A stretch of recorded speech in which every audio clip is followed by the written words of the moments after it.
नमो अरिहन्ताणं नमो सिद्धाणं नमो आयिर्याणं नमो उवछायाणं नमो लोय सव्वसाहुणं।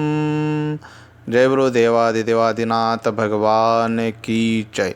जय बोलो इस युग के अंतिम तीर्थंकर महावीर स्वामी की जय। जय बोलो प्रथमाचार्य चारित्र चक्रवर्ती शांति सागर मुनि महाराज की जय। समस्त मुनि आर्य का संघ की जय। जैन धर्म की जय। मोक्ष मार्गस्य नेतारं वेतारं कर्मभूभृतां ज्ञातारं विश्वतत्त्वानां वन्दे तद्गुणलब्धये वन्दे तद्गुणलब्धये। पिछले दो श्लोक में आचार्य भगवान ने कहा व्रत किसे कहते हैं, तो आचार्य भगवान कहते हैं कि जो अहितकर है उसको छोड़ दे, छोड़ना चाहिए। जो सेवन के योग्य नहीं है उनको भी छोड़ना चाहिए।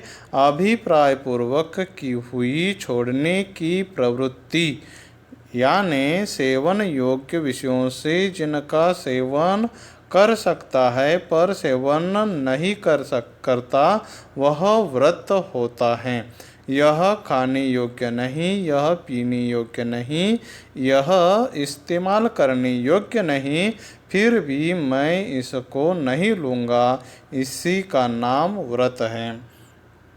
फिर आगे आचार्य भगवान ने कहा कि यम और नियम क्या है, तो आचार्य भगवान कहते हैं नियम यम दो प्रकार भोग और उपभोग के अनुसार कहे हैं। कोई व्रत निश्चित समय के लिए लिया जाता है वह व्रत नियम कहलाता है। थोड़े समय के लिए लिया हुआ व्रत नियम है।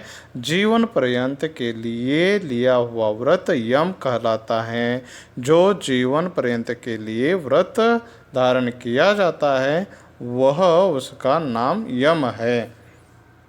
जैसे कि हम जीवन पर्यंत 3 मकार यानी मधु मध मांस का त्याग करते हैं, यह यम व्रत कहलाता है। और हमने नियम लिया कि 3 महीने तक अमृत नहीं खाऊंगा, यह नियम है, इसे नियम कहलाता है। या मैं 10 लक्षण पर्व के दिन 10 उपवास करूंगा, यह नियम है। मैं जीवन पर्यंत 40 हरियाली खाऊंगा, यह यम है। और 40 में से आज मैं 5 हरियाली खाऊंगा, यह नियम है। अब आचार्य भगवान हमें भोग उपभोग की सामग्री क्या है, उसके नियम क्या है, इसके बारे में बता रहे हैं। आचार्य समंतभद्र स्वामी हमें अगले 2 श्लोक में भोग उपभोग की सामग्री क्या है और उसके नियम कैसे होते हैं वह बताने का प्रयास कर रहे हैं। भोजन वाहन शयन स्नान पवित्रांग राग कुसुमेषु तांबूल वसन भूषण मन्मथ संगीत गीतेषु आद्य दिवारन जीवा पक्षो मासस्तथर्तुरयनं वा इति कालपरिचित्या प्रत्याख्यानं भवेन्नियम। यहाँ पे 2 श्लोक का विवेचन कर रहे हैं। भोजन यानी आहार लेना, वाहन यानी सवारी, शयन यानी सोना, स्नानम यानी स्नान करना, वसन यानी वस्त्र, मनमय यानी काम भोग, मनमथ यानी काम भोग, अद्य आज, दिवादीन रजनी रात्रि, रयनम च मास, चित्या नियम से, प्रत्याख्यानम त्याग करना। अब इसका अर्थ देखेंगे। आचार्य भगवान लिख रहे हैं कि भोग और उपभोग की सामग्री क्या है और उसका नियम आदि क्या क्या लिया जाता है, कैसे लिया जाता है। तो भोग उपभोग का नियम बता रहे हैं आचार्य भगवान। मैं भोजन, वाहन, शयन, स्नान, अपने शरीर में सुगंधित फूल आदि, पान, सुपारी, इलायची, वस्त्र, ज्वेलरी, काम सेवन, संगीत गाने आदि में मैं आज दिन में इतने बार सुनूंगा, उपयोग करूंगा। तो आचार्य भगवान यहाँ पे बता रहे हैं कि मैं भोजन, वाहन, शयन, स्नान, अपनी शरीर में सुगंधित फूल आदि और अत्तर होने दो, सेंट होने दो, परफ्यूम होने दो, ये सब उसमें आ जाता है। पान, सुपारी, इलायची, वस्त्र, ज्वेलरी, काम सेवन, संगीत गाने आदि मैं जो पहले नियम लिया था, समय सीमा कालावधि पहले जो तय किया था, उसमें भी कम करना। यानी जैसे कि कोई भोजन का 2 दफ़ा अन्न का ग्रहण करूँगा ऐसा नियम लिया था, तो उसमें भी आज मैं 1 दफ़ा ही भोजन लूँगा, एकादशी नहीं करूँगा आज के दिन के लिए, ऐसा नियम लेना। और उसके बाद क्या क्या उसमें उन्होंने कहा, भोगोपभोग में आने वाली सामग्री कौन सी ये बताया। तो उन्होंने बताया कि भोजन, वाहन, शयन, स्नान, अपने शरीर में सुगंधित फूल आदि, पान, सुपारी, इलायची, वस्त्र, ज्वेलरी, काम सेवन, संगीत गाने आदि, यह सामग्री भोग उपभोग की है। इसका आज दिन में इतने बार सूंघूंगा, उपयोग करूंगा। ऐसा ये सामग्री का उपयोग होता है। यह भोगोपभोग की सामग्री है। और इस सामग्री का जो भोजन, वाहन, शयन, स्नान, अपने शरीर में सुगंधित फूल आदि, पान, सुपारी, इलायची, वस्त्र, ज्वेलरी, काम सेवन, संगीत गाने आदि का जो भोग उपभोग है, उसका यह नियम कैसे लिया जाता है, यह आचार्य आगे बता रहे हैं कि आज दिन में 1 रात्रि के लिए व 1 पक्षों यानी 15 दिन का नियम, 1 महीने तक, 2 महीने तक, 6 महीने तक इस प्रकार काल के नियम से त्याग करना नियम होता है। तो यहाँ पे भोगोपभोग के नियम कैसे लिए जाते हैं वह आचार्य भगवान बता रहे हैं। जैसे कि हमने भोजन का नियम लिया है, मैं आजीवन 40 हरियाली खाऊंगा, ऐसा आजीवन तक यह यम व्रत है। ऐसा हमने नियम लिया है कि मैं 40 हरियाली आजीवन तक खाऊंगा, उसके आगे के नहीं खाऊंगा। तो अभी नियम क्या लेना है, तो नियम है कि मैं आज 5 हरियाली दिन में खाऊंगा। अरे तो 1 दिन का नियम यहाँ पे आ गया, 1 दिन के लिए नियम हो गया।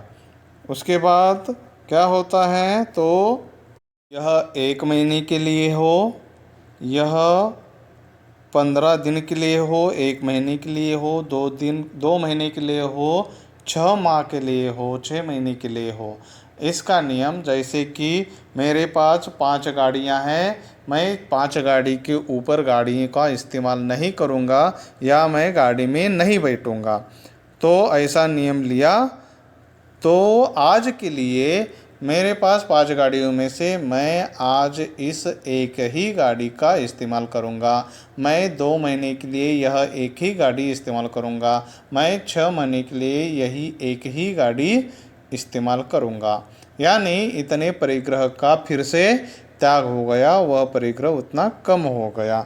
इसी तरह जो भोजन, वाहन, शयन, स्नान, अपने शरीर में सुगंधित फूलादि, पान, सुपारी, इलायची, वस्त्र, ज्वेलरी, काम सेवन, संगीत गाने आदि का नियम लिया जाता है। एक दिन में एक बार ही भोजन करूँगा। मैं रात्रि में सोते समय एक वस्त्र परिधान करूँगा। मैं दिन में या रात्रि में आज या एक दिन, एक पक्ष, एक मास, 2 मास या 6 मास नहीं सोऊंगा। क्या कहा है यहाँ पे? मैं दिन में या रात्रि में आज के लिए, एक दिन के लिए, एक पक्ष के लिए, एक मास के लिए, 2 मास के लिए, 6 महीने के लिए नहीं सोऊंगा। मैं आज से 6 महीने के लिए दिन में एक बार ही स्नान करूंगा। मैं आज से 2 माह तक सुगंधित फूलों का इस्तेमाल नहीं करूंगा। मैं 6 माह तक पान, सुपारी, इलायची आदि नहीं खाऊंगा। मैं आज दिन भर 2 वस्त्र ही पहनूंगा। मैं 15 दिन के लिए ज्वेलरी नहीं पहनूंगा। मैं 6 माह तक काम सेवन नहीं करूंगा। मैं 2 माह तक रात्रि में संगीत, गीत आदि नहीं सुनूंगा। इसी तरह जिसका नियम लिया जाता है उसका नाम वह कितने समय के लिए, कितने दिन के लिए, कितने पक्ष के लिए, कितने माह के लिए लेना है उसका उल्लेख करना होगा। नियम आज के दिन, एक दिन, रात्रि, पक्ष, 1 माह, 2 माह, 6 माह तक लिया जाता है। समय जो योग्य हो वह निश्चित होता है। यम में आजीवन के लिए और नियम लिया जाता है और कुछ निश्चित काल के लिए, एक दिन, एक रात्र, पक्ष, माह, 1 माह, 2 माह, 6 माह के लिए जो नियम लिया जाता है वह नियम है। जो व्रत लिया जाता है वह नियम है। व्रती को भोगोपभोग परिमाण का नियम रोज लेना चाहिए। व्रती के रोज 17 का नियम लेना है। आजीवन नियम के लिए अंतर्गत छोटे नियमों का पालन करने का प्रयास व्रती करता है। प्रतिमाधारी व्यक्ति को रोज के लिए 17 प्रकार के नियम लेने ही पड़ते हैं। तो फिर नियम लिया जाए और वह टूट जाए, उसे हम कैसे करें? नियम लेने वालों की नियम तो टूटते ही नहीं। जिन्होंने नियम लिया है उनके नियम टूटते ही नहीं, क्योंकि वे निश्चित और दृढ़ता से ही बनाते हैं, करते हैं, पालन करते हैं। नियम वह नहीं लेता जिसे उसका वस्तु का इच्छा रहती है। नियम वह नहीं लेता जिसे उस वस्तु की इच्छा रहती है, वह नियम नहीं लेता। नियम टूटते हैं, इसीलिए तो ही मुनि महाराज आदि दिन में 3 बार प्रतिक्रमण करते हैं। नियम ले लिया और नियम में भूल चूक हो गई, भोगोपभोग परिमाण में कोई दोष लग जाए तो भगवंत जी के मूर्ति के सामने दोष कहने से उसका प्रायश्चित्त हो जाता है। अगर कोई नियम छोटा हो, असावधानी से, भूल चूक से व्रत का पालन नहीं हो पाया तो भगवान के सामने अपनी गलती स्वीकार करके और एक नमोकार मंत्र की माला आदि प्रायश्चित स्वयं लेना चाहिए। अगर कोई नियम जीवन भर का हो, उसमें दोष लग जाए, तब क्या करे? तो उस वक्त गुरु के पास जाकर स्वच्छ मन से अपना दोष सही सही बता के जो गुरु हमें प्रायश्चित दे उनको हमें स्वीकार करना चाहिए।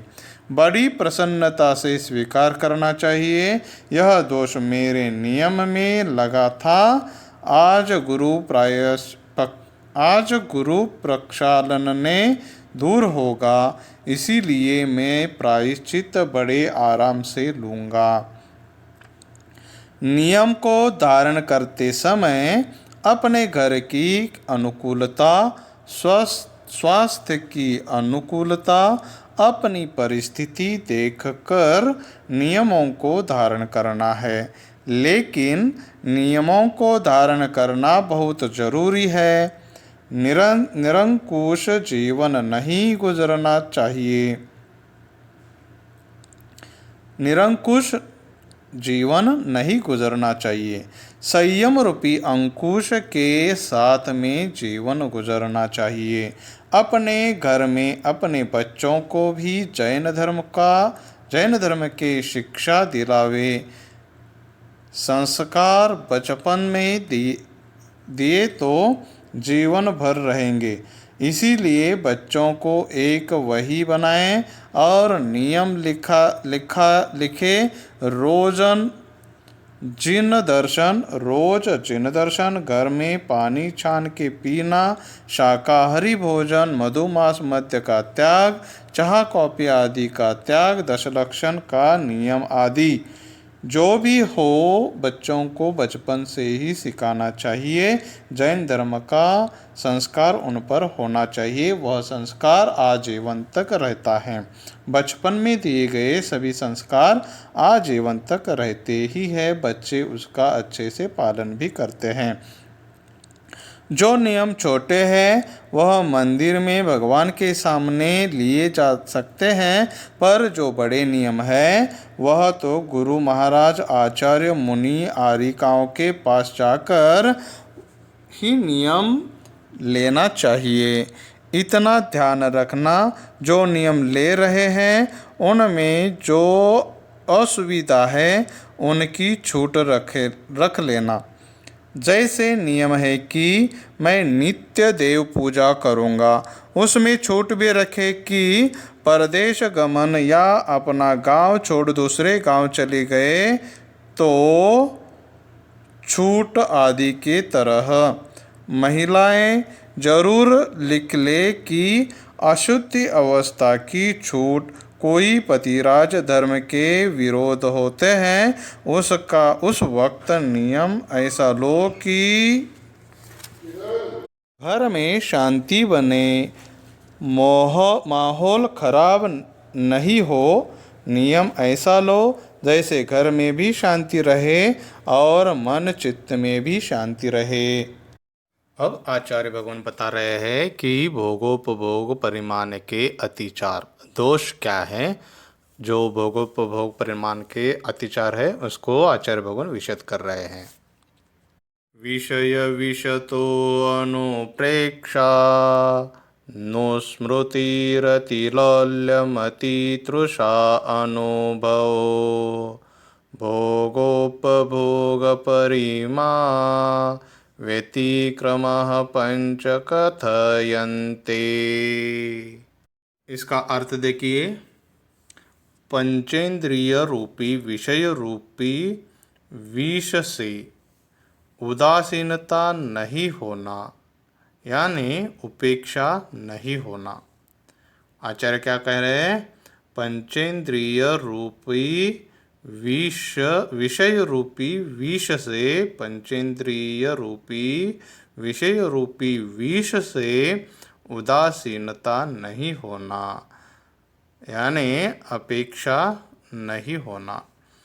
बार बार स्मरण करना, लमाटता यानी लोलुपता रखना, लंपटता यानी लोलुपता रखना, अतितृषा यानी आगे भी मिलता रहना चाहिए, यह आशा रखना, यह चाह रखना, अनुभव भोगे हुए भोग का स्मरण करना, अनुभव प्रकट करना। सोते उठते भोगों को स्मरण करना, अनुभव को याद करना। इस तरह भोगोपभोग परिमाण के 5 अतिचार आचार्य कह रहे हैं, आचार्यों ने बताया है। नुस्मृति बार बार भोगे हुए भोगों को स्मरण करना, याद करना।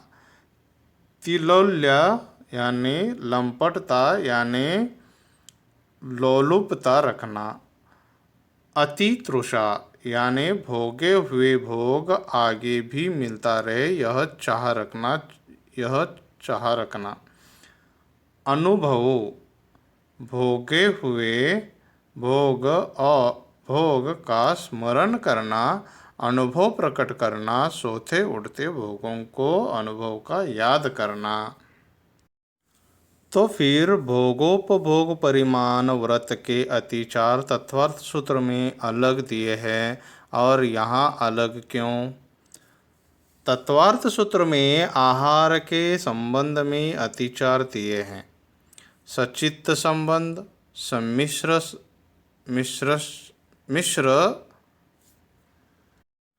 सचित्त संबंध, सम्मिश्रवदुपक्वाहारः। सबसे ज़्यादा भोग उपभोग में आहार की ही चर्या होती है, इसीलिए तत्वार्थ सूत्र में आहार संबंधी अतिचार दिए हैं। पर रत्नकरंडक श्रावकाचार में पांचों इंद्रियों के संबंध में लिया है, अतिचार बताया है। चरणानुयोग में आचार्य श्री के विचार अलग दिखते हैं। जैसे किसी ग्रंथ में 3 मकार और 5 औदुंबर फलों का त्याग होना अष्टमूल गुण बताया है। किन्हीं आचार्यों ने 3 मकार, मध्यमास मधु और 5 अनुव्रतों के पालन को अष्टमूल गुण बताया है, कहा है। चरणानुयोग में समयानुसार उनमें अंतर हो सकता है। आचार्य उमा स्वामी जी ने 3 गुणव्रत, दिग्व्रत, देशव्रत, अनर्थ दंडव्रत लिखे हैं, और आचार्य समंतभद्र स्वामी जी ने दिग्व्रत, अनर्थ दंडव्रत, भोगोपभोग परिमाण व्रत को लिया है। भोगोपभोग परिमाण व्रत को रत्नकरंडक श्रावकाचार में गुण व्रत में लिया है, जबकि आचार्य उमा स्वामी जी ने भोगोपभोग प्रमाण व्रत को शिक्षा व्रत में लिया है। आचार्यों ने जो आगे पीछे लिखा होगा, पर विषयों का प्रतिपादन तो पूरा ही है। एक एक करके उसका विश्लेषण देखेंगे। विषयति विषयतो अनुप्रेक्षाः। पंचेंद्रिय के जो जीव है, पंचेंद्रिय के जो जीव है, यह विष तुल्य है। यह पंचेंद्रिय की जो विषय है वह विष तुल्य है। आत्मा का पथन करने वाले हैं, आत्मा को कर्मबंध और आश्रय बंध में डालने वाले हैं, लेकिन उनको ऐसे होते हुए भी अपेक्षा उपेक्षा नहीं होना, यानी उस तरफ नज़र नहीं डालना, उदासीनता का भाव नहीं होना। सम्यक दृष्टि में 4 गुणपना अनुपार्य है। 1 प्रसंग, 2 संवेग, 3 अनुकंपा, 4 आस्तिक्य। संवेग गुण कहता है कि संसार में रुचि का अभाव अथवा पंचेंद्रिय के विषय में लगाव नहीं होना। यह पंचम गुणस्थानवर्ती की चर्चा है, और पंचम गुणस्थानवर्ती सम्यकत्व सहित होगा तो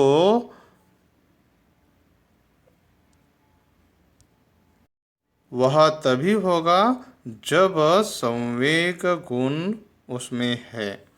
सम्यकत्व सहित होने के कारण उसका पंचेंद्रियों में लगाव नहीं लगेगा। लगाव लगेगा तो उसका सम्यकत्व नहीं रहेगा। सम्यकत्व नहीं रहेगा तो व्रत भी नहीं रहेगा। आगे का अनुस्मृति। आगे का दोष आचार्य भगवान ने बताया है अनुस्मृति। स्मृति यानी याद करना और अनुस्मृति यानी बार बार याद करना। किसी इंद्रिय का कोई विषय हमारे भोगने में आ गया और बार बार उसका स्मरण करना, जैसे आज तो ऐसा हुआ, आज ऐसा किया, आज ऐसा, ये भी भोगोपभोग परिमाण व्रत का अतिचार है। पंचेंद्रिय के विषय तो विष के तरीके के है समान है, इनका क्या स्मरण करना, यह अतिचार है। इनका स्मरण करेंगे तो यह भी अतिचार दोष लग जाते हैं। आगे आचार्य भगवान ने बताया कि अतिलौल्य अतिचार यानी जो इंद्रिय विषय में जो भोगने को आए थे उनकी लौलुपता बहुत होना।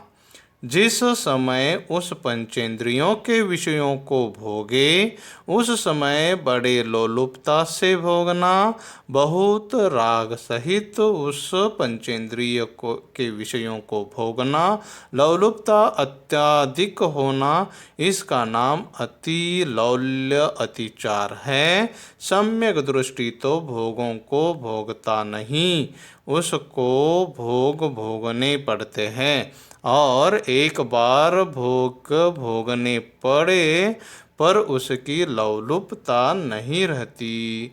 एक बार भोग भोगने पर उसकी लौलुपता नहीं होती, क्योंकि पंचेंद्रियों के भोग में सम्यक दृष्टि को इंटरेस्ट नहीं होता। निकांक्षित अंग का धारी है। सम्यक दृष्टि को संसार भोग में इंच मात्र भी आकांक्षा नहीं होती और लौलुपता है तो भोगोपभोग परिमाण व्रत में दोष है, अतिचार है, यह दोष लगता है। अब आगे अतिचार में आचार्य भगवान ने बताया कि अति तृषा यानी तृषा माने प्यास, बहुत प्यास लगना। एक इंद्रिय के विषय को भोग लिया और उस भोग की प्यास तृप्त नहीं होना, फिर एक बार उस भोग को भोगने की इच्छा बनाना, भोगे हुए भोग फिर कब मिलेंगे, फिर कब मिलेंगे, निरंतर इसका विचार रखना।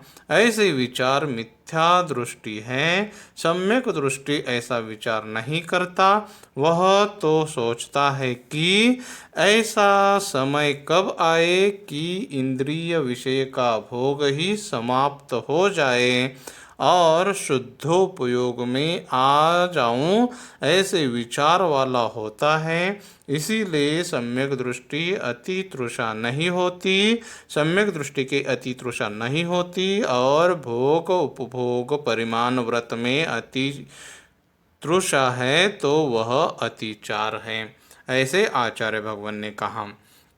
अब आगे अति अनुभव अतिचार। किसी इंद्रिय के विषय का कोई भोग किया था, अब उसको भोग समय जो आनंद आया था, जैसा वो भोग लगा था उसका बाद में भी अनुभव करना, यह अति अनुभव अतिचार है। जैसे आज जिसके यहाँ खाना खाने गए, खाना कितना बढ़िया था, बहुत अच्छा लगा। यह अंति अनुभव नामक अतिचार है। यह भोग का करने योग्य नहीं है, यह भोजन का करने योग्य नहीं है, यह पंचेंद्रियों के द्वारा भोगे हुए भोग का कथन करने ही योग्य नहीं है। एक बार भोग लिया तो उससे उसी समय भूल जाना श्रेष्ठ है। भोगे हुए भोग को बारंबार याद करते हैं तो बड़े पाप का बंध होता है। यह कोई अच्छा परिणाम नहीं है। यह भी आर्त ध्यान और रौद्र ध्यान में आते हैं। अन्य ऐसे परिणाम नहीं बनाने चाहिए जो पंचेंद्रिय विषयों में भोगे हुए भोगों को बाद में भी याद करते हैं। जो व्रती होते हैं, जो सम्यक दृष्टि होते हैं, वह जीव वस्तु को जहाँ भोगा वही उसे छोड़ देते हैं। अगर नहीं छोड़ते हैं तो भोगोपभोग परिमाण व्रत में अतिचार लगता है। तो यहाँ पे समझ लीजिए कि दूसरी प्रतिमाधारी जो श्रावक होते हैं उनके 5 अनुव्रत, अहिंसानुव्रत, सत्यानुव्रत, अचौर्यानुव्रत, ब्रह्मचर्यानुव्रत, परिग्रह परमानानुव्रत, 3 गुणव्रत, दिग्व्रत, अनर्थ दंडव्रत, भोगोपभोग परिमाण व्रत, 4 शिक्षा व्रत, देशावकाशित यानी देशव्रत, सामायिक प्रोषोधोपवास, वैयावृत्य लेने होते हैं। यह दूसरी प्रतिमाधारी के व्रत होते हैं। दूसरी प्रतिमाधारी के 5 अनुव्रत, 3 गुण व्रत और 4 शिक्षा व्रत यह होते हैं। ओम नमः, ओम नमः, ओम नमः।